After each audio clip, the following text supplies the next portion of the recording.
नमो नमः विद्यार्थी मित्र मैत्रिणींनो, आज आपण संबंधवाचक हा बघणार आहोत. तुम्हाला स्क्रीनवर दिसतच असेल. आता संबंधवाचक म्हणजे संबंध दाखवणारे शब्द, त्याला संबंधवाचक हा म्हणतात. जसं आता या ठिकाणी तुम्हाला दिसतच आहे. इथे दिसत आहे की दशरथ आहे, रावण आहे, धृतराष्ट्र, राम, भीम, मग इकडे राम, मेघनाद, दुर्योधन, लव, घटोत्कच आणि इकडे पिता आणि पुत्र. म्हणजे या बॉक्समध्ये दिलेले हे कोण आहे? पिता. आणि इकडे दिलेले पुत्र. इथे ॲरो केलेले ना, इकडे पिता इकडे पुत्र. आता संबंध, यांच्यामध्ये संबंध आहे. कोणता संबंध आहे? पिता आणि पुत्र म्हणजे वडिलांचा आणि मुलाचा असं संबंध आहे. तर हे संबंध दाखवत असताना आपण काय म्हणू की दशरथाचा मुलगा राम असं आपण म्हणू. दशरथाचा मुलगा राम, रावणाचा मुलगा मेघनाद, धृतराष्ट्राचा मुलगा दुर्योधन, रामचा मुलगा लव आणि भीमचा मुलगा घटोत्कच.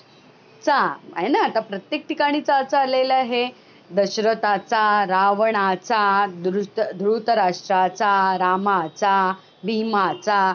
चा म्हटल्यानंतर चाचीचे म्हणजे कोणती विभक्ती? षष्टी विभक्ती. चाचीचे षष्टी विभक्ती. तुम्हाला देव, मालावन हे शब्द जेव्हा मी सांगितले ते विभक्तीनुसार हे ना, त्या ठिकाणी एकूण संबोधनापर्यंत म्हणजे प्रथमापासून संबोधनापर्यंत प्रत्येक शब्दाचा मी तुम्हाला विभक्तीचा अर्थ सांगितलेला होता. तसंच षष्टी विभक्तीचा प्रत्येक कोणता आहे? चाचीचे म्हणजे दशरथाचा, रावणाचा, धृतराष्ट्राचा, रामाचा, भीमाचा हे चाचा लागलेला आहे. म्हणजे या ठिकाणी कोणती विभक्ती झाली? षष्टी विभक्ती झाली. षष्टी विभक्ती झालेली आहे. मग दशरथाचा मुलगा राम.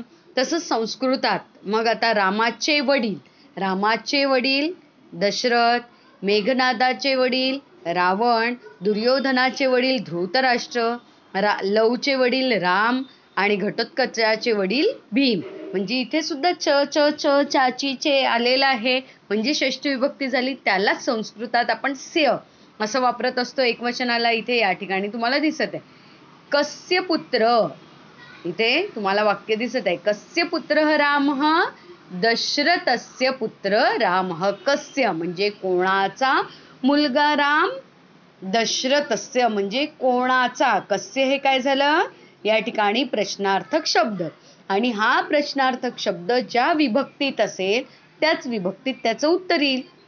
कोणाचे असं विचारलं तर चेनीच उत्तर येईल. दशरथाचे है ना, दशरथाचा. कोणाचा मुलगा राम? दशरथाचा मुलगा राम. म्हणजे या ठिकाणी चनी उत्तर विचारलं कोणाचे म्हणजे षष्टी विभक्तीत प्रश्न केला तर उत्तर सुद्धा षष्टी विभक्तीतच येईल.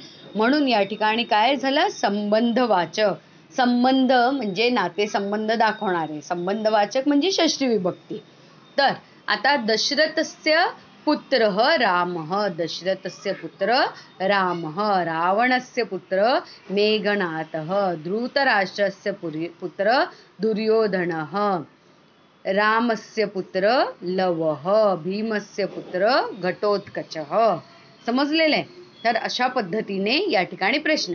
मग कस्य पुत्र राम, दशरथस्य पुत्र राम, दशरथस्य पुत्र राम. कस्य पिता दशरथः? रामस्य पिता दशरथः. कस्य पिता दशरथः? रामस्य पिता दशरथः. या पद्धतीने प्रश्न कराय. दशरथस्य पुत्र रामः. कस्य पिता दशरथः? रामस्य पिता दशरथः. रावणस्य पुत्र मेघनादः. रावणस्य पुत्र मेघनादः. मेघनादस्य पिता रावणः. मेघनादस्य पिता रावणः. कस्य पिता रावणः? मेघनादस्य पिता रावणः. कस्य पुत्र मेघनादः? रावणस्य पुत्र मेघनादः. कस्य पुत्र दुर्योधनः? दुर्योधनः धृतराष्ट्रस्य पिता दुर्योधनः. कस्य पुत्र दुर्योधनः? धृतराष्ट्रस्य पुत्र दुर्योधनः. दुर्योधनस्य पिता धृतराष्ट्रः. दुर्योधनस्य पिता धृतराष्ट्रः. रामस्य पुत्र लवः. रामस्य पुत्र लवः. लवस्य पिता रामः, लवस्य पिता रामः। भीमस्य पुत्र घटोत्कचः, भीमस्य पुत्र घटोत्कचः। भीमस्य घटोत्कचस्य पिता भीमः, घटोत्कचस्य पिता भीमः। कस्य पुत्र भीमः? कस्य पुत्र घटोत्कचः? भीमस्य पुत्र घटोत्कचः। या पद्धतीने प्रश्न तयार करायचा आणि वाक्य लिहायचं आहे. आता कस्यानी प्रश्न केला तर उत्तर सुद्धा कस्यानीच येईल, म्हणजे त्या शब्दाला स्य लागून येईल, म्हणजे षष्टी विभक्ती लागून येईल. मग त्यानंतर कवीही, आता या ठिकाणी कवी आहे ना. मग रामायणम, रामायणाचे कवी वाल्मिकी, महाभारताचे कवी व्यासः, रघुवंशम या काव्याचे कवी कालिदास, गीत गोविंदाचे कवी जयदेव. समजलेले? मग आता रामायणस्य कवी वाल्मिकीही. कस्य कवी वाल्मिकीही? रामायणस्य कवी वाल्मिकीही. आता प्रश्न मी कशाने केला? कस्य कवी वाल्मिकीही, कस्य, कस्य कवी वाल्मिकीही. मग कस्याने प्रश्न केला तर कस्याच्या जागी काय आलं? रामायणस्य कवी वाल्मिकीही, रामायणस्य कवी वाल्मिकी. कस्य कवी व्यासः? महाभारतस्य कवी व्यासः, महाभारतस्य कवी व्यासः. कस्य कवी कालिदासः? रघुवंशस्य कवी कालिदासः, रघुवंशस्य कवी कालिदासः. कस्य कवी जयदेवः? कस्य कवी जयदेवः? गीतगोविंदस्य कवी जयदेवः, गीतगोविंदस्य कवी जयदेवः. या पद्धतीने तुम्हाला लिहायचंय. नंतर आता पती आणि पत्नी असं दिलेलं आहे या ठिकाणी. पती पत्नी. सीतेचा पती राम, उर्मिलेचा पती लक्ष्मण, रमाचा पती माधव, पार्वतीचा पती शिव, रुक्मिणीचा पती विठ्ठल. रामाची पत्नी सीता, लक्ष्मणाची पत्नी उर्मिला, माधवाची पत्नी रमा, शिवाची पत्नी पार्वती, विठ्ठलाची पत्नी रुक्मिणी. म्हणजे च आलं. म्हणजे आता या ठिकाणी सुद्धा प्रश्न कशाने येईल? कस्यनी. मग कस्य पत्नी सीता? रामस्य पत्नी सीता. कस्य पती रामः? सीतायाः पती राम. आता या ठिकाणी सीतायाः झालंय, कारण सीता हा शब्द कसा आहे? आकारांत. आकारांत स्त्रीलिंगी शब्द, आणि तो कोणत्या शब्दाप्रमाणे चालेल? माला या शब्दाप्रमाणे चालेल. आणि म्हणून या ठिकाणी सीता, मालायाः सीतायाः, षष्टी विभक्ती. कस्या, आता या ठिकाणी स्त्रीलिंगी, म्हणजे स्त्रीलिंगीसाठी जर प्रश्न करायचा असेल तर कस्यानी, पुल्लिंगीसाठी कस्यः आणि स्त्रीलिंगीसाठी कस्या यांनी प्रश्न विचारायचे. मग कस्य पती, कस्य पत्नी सीता? रामस्य पत्नी सीता. हे ना, कारण राम हा अकारांत आहे, पुल्लिंगी आहे, म्हणून त्याला त्याच्यासाठी प्रश्न असेल तर कस्य. पण सीता हे आकारांत स्त्रीलिंगी शब्द आहे, म्हणून तिच्यासाठी प्रश्न कशाने करायचा आहे? कस्या. कस्या पती रामः सीतायाः पती रामः. कस्या पती लक्ष्मणः. कस्य पत्नी कस्या पती लक्ष्मणः. आता या ठिकाणी काय येईल? कस्या पती लक्ष्मणः. कस्या पती लक्ष्मणः? उर्मिलायाः पती लक्ष्मणः. उर्मिलायाः पती लक्ष्मणः. इथे काय येईल? उर्मिलायाः पती लक्ष्मणः. कस्या पत्नी उर्मिला? कस्या पत्नी उर्मिला?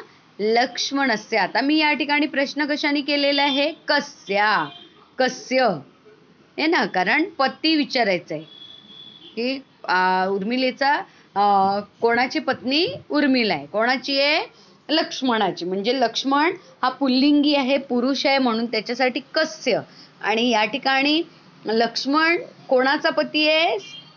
उर्मिलाचा, म्हणजे त्यासाठी कस्या या ठिकाणी. कस्या पती लक्ष्मणः? उर्मिलायाः पती लक्ष्मणः. कस्य पत्नी उर्मिला? कस्य पत्नी उर्मिला? लक्ष्मणस्य पत्नी उर्मिला असा प्रश्न या ठिकाणी निर्माण. मग त्यानंतर पती माधवः. पती माधवः. कस्य पती? कस्या पती माधवः. कस्या पती माधवः. इथे प्रश्न कशा येईल? कस्या पतीही. कोणाचा पती माधव आहे? कोणाचा? रमा. रमायाः. काय येईल या ठिकाणी? रमायाः पती माधवः. पत्नी. आता पत्नी दिलेली आहे, मग इथे येईल रमा. पत्नी रमाः. कस्य पत्नी रमाः? कस्य पत्नी रमाः? माधवस्य पत्नी रमाः. माधवस्य पत्नी रमाः. पार्वत्याः पती शिवः. कस्या पती? शिवः. पार्वत्याः पती शिवः. आता पार्वती इकारांत नदी शब्दाप्रमाणे चालेल, म्हणून पार्वतीचं काय झालं? पार्वत्याः पती शिवः. पत्नी पार्वती. कस्या पत्नी पार्वती? कस्य पत्नी पार्वती? शिवस्य पत्नी पार्वती. पती विठ्ठलः. कस्या पती विठ्ठलः? रुक्मिण्याः पती विठ्ठलः. रुक्मिण्याः पती विठ्ठलः.